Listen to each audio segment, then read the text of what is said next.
Bom, vamos então à segunda parte da aula sobre o Big Bang. A gente tinha terminado a primeira parte no início da chamada era nuclear, quando começam a se formar os núcleos atômicos. Aqui estão alguns exemplos: um próton e um nêutron formando um deuteron, um núcleo de deutério, um deutério e um próton formando um núcleo de hélio 3, ou dois deutérios formando um hélio 4, ou um hélio 3 e um próton formando um hélio 4. Estamos aqui, então, no finalzinho do processo inicial de formação do universo, né? Começando no começo da era nuclear. Ou seja, quando o universo tinha aí em torno de 15 segundos após o Big Bang, com temperaturas ainda muito altas, da ordem das dezenas de milhões de kelvins, a matéria era constituída de prótons, nêutrons e elétrons, com o número de prótons já excedendo o número de nêutrons, ou seja, começam a se formar os núcleos atômicos. E começam então a se formar as primeiras partículas, os primeiros núcleos atômicos. O deutério, O deutério a partir da combinação de um nêutron mais um próton. O deutério posteriormente vai sendo combinado com outros elementos e vão sendo formados os núcleos atômicos mais pesados, os núcleos primordiais, estou falando exclusivamente do Big Bang. O hélio 3, o trítio, que é o trítio é um hidrogênio com dois nêutrons. O hélio 3 mais o nêutron pode formar um trítio mais um próton. Enfim, várias possibilidades de combinação de elementos cada vez mais pesados. Aqui está simplesmente a definição deles todos. Bom, quando transcorreu um pouco mais de um minuto, quando a temperatura já caiu para 10 a 5 Kelvin, forma-se deutério, forma-se hélio, e vão ocorrendo cadeias de reações como essa aqui. Forma deutério, deutério forma hélio 3 mais trítio, hélio 3 mais nêutron forma trítio mais próton, trítio e deutério forma hélio 4 mais nêutron. Essa cadeia de reações vai ocorrendo mais ou menos até 4 minutos após o Big Bang, quando a densidade de energia, com a expansão muito rápida, a densidade de energia vai caindo e as condições físicas deixam de existir para que elas continuem ocorrendo. Após 4 minutos, não há mais energia suficiente para fabricar mais átomos cada vez mais pesados. Ora, o que a gente tem aí? A gente tem aí hélio e hidrogênio, basicamente, essencialmente. A quantidade de hélio 4 estimado pelos modelos de Big Bang indica que ele equivale a mais ou menos 25% da massa de elementos químicos fabricados. Os outros 75%, obviamente, são hidrogênio. Aí, como é que a gente conecta isso com as observações? Bom, a maior parte do hélio formado pelas estrelas ainda está nos seus interiores, porque a maioria das estrelas é de baixa massa e tem um estágio evolutivo, tem um tempo de evolução muito lento. Então, a maior parte do hélio formado pelas estrelas ainda está nos seus interiores. Isso quer dizer que a maioria do hélio observado hoje no meio interestelar, nas nuvens interestelares, nas atmosferas estelares, vamos relembrar, o hélio foi descoberto no Sol, não existia, o hélio não era conhecido na Terra até o século XIX. Esse hélio todo é o hélio do Big Bang. O hélio que está na atmosfera do Sol é o hélio do Big Bang. Pode ter traços de hélio formado por outras estrelas anteriores ao Sol, mas o hélio que a gente tem aqui no nosso entorno, o hélio que você usa para encher a bexiga, lá o balão da festa de aniversário, aquele que fica flutuando, ele foi produzido no Big Bang. E essas descrições são um dos sucessos bons do modelo cosmológico padrão de Big Bang, ou seja, a previsão da nucleossíntese primordial bate com o que se observa observacionalmente. Então, 4 minutos após o Big Bang, o que a gente tem? A gente tem elétrons, a gente tem núcleos de hidrogênio, deutério, um pouco de trítio, tem hélio e tem provavelmente matéria escura. A matéria escura deve ter se formado lá também. Obviamente tem também radiação que interage com os elétrons livres. Lá, 500 mil anos após o Big Bang, o que a gente tem? 500 mil anos, o universo começa a ficar transparente aos fótons. Os fótons não interagem mais com a matéria em curta distância. ou em termos de física de partículas, o livre caminho médio dos fótons passa a ser muito longo, muito maior aí do que o espaçamento entre as partículas. Quer dizer que os fótons vão embora, o universo se torna transparente aos fótons ou os fótons se desacoplam. Que fótons são esses? Do que eu estou falando tanto? Estou falando da radiação cósmica de fundo, evidentemente. Enquanto isso vai acontecendo, aqui ó, está destacado aqui, os fótons se desacoplam e eles se transformam na radiação cósmica de fundo. Ainda com energias muito altas, e não estou falando de fótons na faixa das micro-ondas. À medida que o universo vai se expandindo, aí sim a energia dos fótons vai caindo, porque o próprio tecido do cosmos vai se expandindo, e a energia vai caindo até que hoje eles estão na faixa das micro-ondas. E o que vai acontecendo também nessa mesma época? Os elétrons começam a se combinar com os elétrons livres, né? Começam a se combinar com os núcleos atômicos, aí uma questão de força eletromagnética, e os átomos nêutrons vão se formando. Nesse momento acabou a era radiativa, o universo passa a ser, eu estou falando agora de 500 mil anos, o universo passa a ser um universo predominantemente de matéria, não mais um universo de radiação como lá nos instantes iniciais, e a gente tem a liberação, o desacoplamento da radiação cósmica de fundo observada hoje. Ou seja, ocorre a recombinação, isso aqui é o que é a recombinação? Ó? Isso acontece lá com o universo com temperatura na faixa dos 3.000 Kelvin, 500 mil anos após o Big Bang. A gente tinha uma sopa, elétrons, prótons, núcleos de hélio, claro que também aqui tem núcleos de deutério, de trítio e de hélio 3 aqui, mas em muito menor quantidade. E vai acontecendo então a recombinação. Os átomos neutros de hidrogênio e de hélio vão se formando, os fótons já não interagem tanto com a matéria para ionizar o hidrogênio ou o hélio, e eles se liberam pelo universo, constituindo o que hoje vem a ser a radiação cósmica de fundo. A gente falou dela na aula passada, só vamos relembrar o que é mais importante. Lá, nos instantes iniciais, ela estava na faixa dos raios gama, se desacoplou então cerca de 500 mil anos após o Big Bang e foi se expandindo com o universo até que hoje é observada na faixa das micro-ondas. Existem vários mapas da radiação cósmica de fundo. A aula passada eu mostrei um, aqui está outro. Esse é um mapa obtido pelo satélite Wilkinson Microwave Anisotropy Probe, que foi concebido especificamente para mapear as anisotropias, as assimetrias na isotropia. WMAP é o nome, ele tem resolução aí de pouco menos de meio grau. Então aqui mostra, notem, que a radiação é muito, muito homogênea, eu falei para vocês, ela é muito, muito homogênea, tem a temperatura média um pouquinho acima de 2.725 Kelvin. E esse mapa aqui em particular, a faixa dinâmica dele é de mais ou menos 300 microkelvin, em torno da média. Ou seja, é muito, muito isotrópico, mas não é matematicamente isotrópico. Existem, sim, anisotropias. E essas anisotropias são importantes. Elas são importantes, aparecem aqui, por exemplo, aqui tem umas aqui, outras aqui. Por que elas são importantes?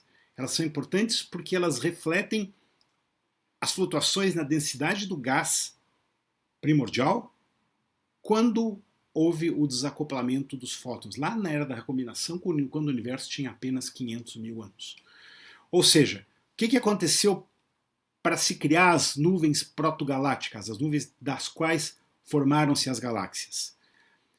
Algumas dessas flutuações de densidade foram acontecendo e foram crescendo, né? Ou seja, essas pequenas anisotropias na radiação cósmica de fundo, falei para vocês, na imagem anterior está lá, mais ou menos 300 microkelvin, em torno de uma média de 3,7 kelvins. Essas pequenas flutuações são a ligação que existe entre o universo primitivo, lá do Big Bang, e a estrutura em larga escala do universo observada hoje. Por isso, o estudo da radiação, o estudo em detalhe da radiação cósmica de fundo é tão importante assim. A radiação cósmica de fundo é a conexão lá do universo primordial do Big Bang com o universo observável hoje. O experimento Boomerang é um experimento concebido para testar a geometria do universo e ele funciona dessa forma. Aqui está a radiação cósmica de fundo, uma fatia lá do universo. Aqui está o observado pelo experimento Boomerang, e aqui estão previsões com a mesma resolução angular que tem aqui, para 3 geometrias diferentes: curvatura positiva, curvatura plana e curvatura negativa. Ou seja, se o universo fosse fechado, as distorções do espaço-tempo magnificariam as flutuações teriam escala muito maior, e isso não ocorre. O oposto aconteceria para o universo fechado. Ou seja, os resultados observacionais indicam que a geometria do universo, a geometria atual do universo é muito parecida com isso aqui. Ela é muito próxima do plano. Perdão. Não, isso não se observa, nem isso se observa. O que mais bate com as observações é essa situação aqui. Tá tudo muito bom, tá tudo muito bem, mas não. Existem sim problemas com o modelo cosmológico padrão. Vamos ver os 2 problemas famosos, os mais importantes. O primeiro, chamado problema do horizonte. Radiação de fundo é rigorosamente isotrópica, a menos de pequenas flutuações. E quando a gente vê de nós aqui da Terra até o limite do universo observável, eu acabei de descobrir que isso aqui tem um erro de digitação que não é meu. Isso aqui é gigaparsec, não é mega. Não importa. Ok. Da Terra até o limite do universo observável, que corresponde mais ou menos a um Z de 1500, é tudo muito, muito isotrópico. O universo é homogêneo e larga escala em grandes escalas, homogêneo e isotrópico em grandes escalas, a gente já viu isso. E a radiação cósmica de fundo é homogênea em todo o universo. Ora, aqui se coloca um problema que está ilustrado nessa animaçãozinha aqui. Reparem, isso aqui é muito simples, mas conceitualmente é importante. Isso aqui é a Terra, e vamos ver a Terra lá no limite do universo observável. Aqui está a Terra, vamos agora reduzir essa escala muito até que a gente tenha o limite do universo observável e está mapeando a radiação cósmica de fundo em 2 extremos do universo observável. É igual. Esse é o chamado problema do horizonte, ou seja, aqui está escrito em inglês, mas é importante entender isso bem. Ou seja, como pode regiões tão difíceis... Vejam que se a gente estudar a radiação cósmica de fundo em 2 opostos do universo observável, nós estamos no centro do universo observável por construção. Em 2 opostos, a radiação lá é igual à radiação lá. São iguais. Ora, como está dito aqui, como pode regiões tão distantes que não têm conexão causal, o extremo de cá e o extremo de lá estão tão longe um do outro que não tem conexão causal? Como eles podem ter as mesmas propriedades físicas? Como pode a densidade e as flutuações da radiação cósmica de fundo serem tão homogêneas assim, em direções que não têm conexão causal porque estão muito longe uma da outra? 1 gigaparsec para um lado, 1 gigaparsec para o outro lado. Bom, isso é um problema. Ora, a temperatura e a densidade não tiveram tempo para entrar em equilíbrio para todo o universo, então essas 2 regiões tão distintas assim, não houve troca de informação, a luz emitida de um lado não conseguiu chegar do outro. Como podem essas regiões serem tão homogêneas assim se elas sempre estiveram fora do horizonte uma da outra? Isso é um problema. Ou seja, esses 2 extremos não deveriam ser tão parecidos assim como a animaçãozinha aqui mostra, mas são. Os limites, de um lado e do outro do universo observável, não tiveram tempo suficiente para interagir fisicamente entre si, ou seja, a informação que viaja à velocidade da luz não conseguiu ir do ponto A até o ponto B. Por que eles são iguais? Não houve troca de informação aí. Qual é o problema? E temos um outro problema, chamado problema da curvatura. Bom, a gente viu em aulas passadas que o parâmetro de densidade, mesmo combinando a densidade de matéria visível com a matéria escura, está entre ponto 2 e ponto 3. E o parâmetro de densidade da energia escura, da energia responsável pela aceleração da expansão, está em torno de ponto 7. Se a gente somar isso aqui, aí 1. Significa que um universo com geometria plana, como eu mostrei agora há pouco, um mapinha lá que comprovava isso do experimento Boomerang. Ora, por que que isso acontece? Por que que isso acontece? Ora, vamos ver isso aqui. Esse diagrama aqui mostra a evolução no tempo do parâmetro de densidade. Ora, se o parâmetro de densidade começou abaixo de 1, ele tende a ficar cada vez mais abaixo. Se ele começou acima de 1, começou no início do universo, começou acima de 1, ele tende a ficar cada vez mais acima de 1. Para ele ser 1 agora, perto de 1 agora, ele tinha que ser 1 sempre. Ou muito próximo disso. Isso aqui eu botei brincando, viu? Não é para vocês contarem as casas aqui. Se o parâmetro de densidade, esse é o ponto, se o parâmetro de densidade é muito próximo de 1 agora, ele sempre foi próximo de 1, porque se ele fosse menor que 1 lá no começo, isso se reforçaria, ele seria ainda menor. Se ele fosse maior, também reforçaria, ele seria ainda maior.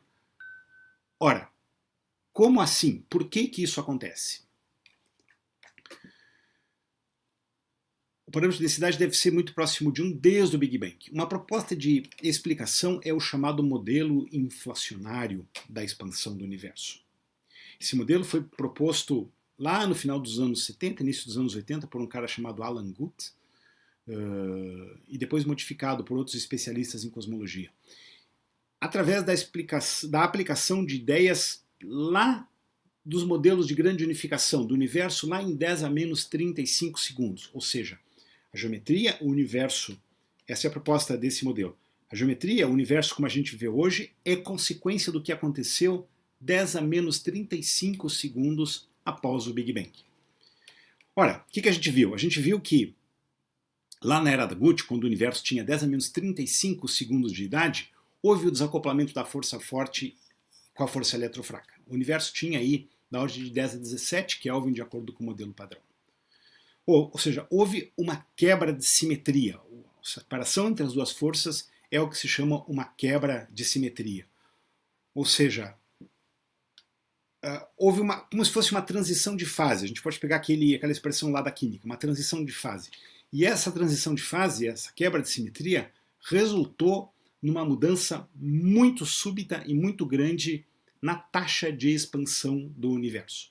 Isso é o que se chama de inflação. Esse termo foi pegado por empréstimo da economia. Ou seja, a inflação em economia é uma expansão muito grande da base monetária e o dinheiro perde de valor, as coisas sobem de preço desvairadamente. Ou seja, o termo foi pegado de lá da economia e nesse sentido, no sentido de uma expansão súbita e rápida. Quebra de simetria, então, é uma transição de fase e as transições de fase elas ocorrem onde as forças fundamentais se separam. Isso causa a mudança no universo como um todo, portanto, uma transição de fase. Ora, na transição de fase da Guth, lá em 10 a menos 35, o que aconteceu? Segundo o modelo, o universo ficou num estado meta-estável durante um certo período de tempo muito pequeno, no qual ele cresceu enormemente em tamanho. Durante esse instante, formou-se um estado que os cosmólogos chamam de estado de falso vácuo, ou seja, uma força repulsiva, aqui está o lambda maiúsculo, é uma força lambda, para a gente pegar lá a referência com a energia escura, muito maior do que a força atrativa da gravidade. Consequência disso, a dimensão do universo cresceu muitíssimo numa escala de tempo muito pequena. Isso está ilustrado nesse diagrama. Ou seja, aqui em 10 a menos 35 segundos, veja, tudo isso aqui ocorreu em 10 a menos 32 segundos, né? Começou em 10 a menos 35, foi até 10 a menos 32. Isso aqui, arredondando, é 10 a menos 32, veja, uma escala logarítmica. A escala de dimensão do universo passou de 10 a menos 25 metros, olha aqui, para 10 a mais 25. O universo cresceu por um fator 10 elevado a 50 em dimensão, em 10 a menos 32 segundos. O universo cresceu por um valor 10 a 50. Isso é muito maior que a luz. Isso é muito maior que a velocidade da luz. Isso significa uma violação na teoria da relatividade geral? Não. Não significa, porque não há transporte de informação. É o tecido e a estrutura do espaço-tempo que está se expandindo, não há viagem através do espaço-tempo. E é isso que a relatividade geral proíbe, né? Não há, então, transporte de informação com velocidade superior da luz em consequência da inflação. O que acontece é isso, ou seja, durante um intervalo de tempo muito pequeno, o universo se expandiu muitíssimo. Depois a expansão voltou ao normal. Mas essa expansão súbita, qual é a consequência dela? A expansão súbita indica que o que a gente está vendo, o que a gente chama de universo observável, é só uma fração do total. A gente já falou isso. O universo total é muito, muito maior do que o universo observável e por conta da inflação. Ou seja, o que a gente está vendo é apenas esse pedacinho aqui, e esse pedacinho, aí sim, o nosso universo, é uma bolha dentro do universo maior, mas toda a matéria que a gente está vendo aqui, que obviamente pertence ao nosso universo, sempre esteve em conexão causal, lá antes da inflação. Portanto, a informação, mesmo que atualmente um lado A e o lado B não conversem um com o outro, porque eles estão a distância muito grande, eles já tiveram mais próximos do passado, antes da inflação. E isso explica o porquê da homogeneidade, porque isso já esteve em contato no passado. Toda essa região já teve em contato lá no universo remoto, antes da inflação. Em outras palavras, o que a gente chama de universo observável é uma bolha num universo muito maior. Obviamente essa bolha é homogênea, porque ela sempre esteve em contato lá na época pré-inflacionária. Essa é a explicação do problema do horizonte. A pergunta que sempre se faz nesse contexto, o nosso universo observável representa que fração do universo total?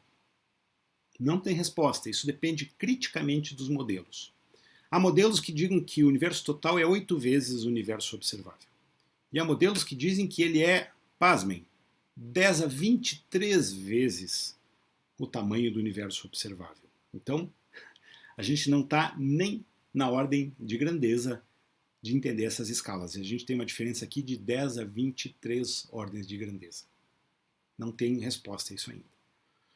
Ou seja, o problema do horizonte ele é explicado dessa forma. O nosso universo, na verdade, é um pequeno pedaço isotrópico de um universo muito maior, que sempre teve em contato antes da época da inflação. E, obviamente, depois também. Portanto, tem as mesmas propriedades físicas, densidade, a densidade da radiação cósmica de fundo, a temperatura, a homogeneidade da radiação cósmica de fundo. Isso tudo é consequência do que existiu lá na época pré-inflacionária, quando tudo isso estava ainda em contato. E o problema da curvatura? O problema do fato do universo ser praticamente plano? Bom, isso também pode ser explicado pelo modelo inflacionário. Na verdade, o que a gente está vendo, por estarmos vendo uma fração de um espaço muito maior, a gente está vendo o universo localmente plano, ainda que talvez na escala muito além do universo visível ele não o seja. Isso está descrito nessa analogia. Pense lá no balãozinho lá da festa de aniversário com raio de 10 centímetros.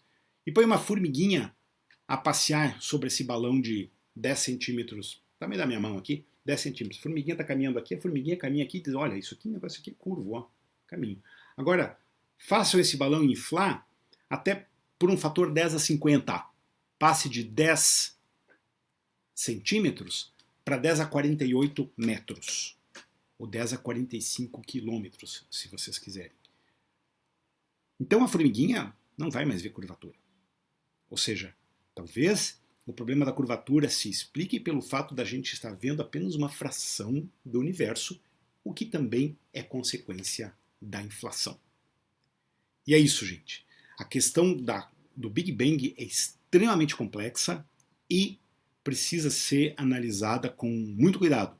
Eu aqui dei só uma pincelada geral para abrir portas a vocês procurarem isso na literatura de acordo com os interesses de cada um. E aqui terminamos não só a segunda parte da aula, mas terminamos o curso. Essa foi a última aula desse curso. Para fins de registro, já que essas aulas vão ficar registradas no portal e aulas da USP, Todas essas aulas foram gravadas durante a epidemia de Covid-19, no primeiro semestre de 2020, em condições bem amadoras, vamos dizer assim.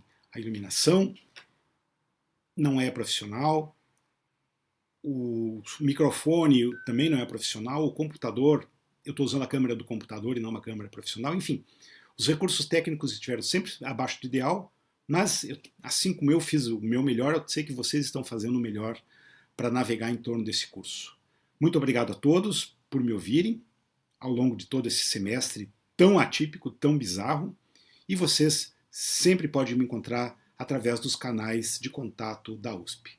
Muito obrigado a todos e a gente se vê por aí. Tchau!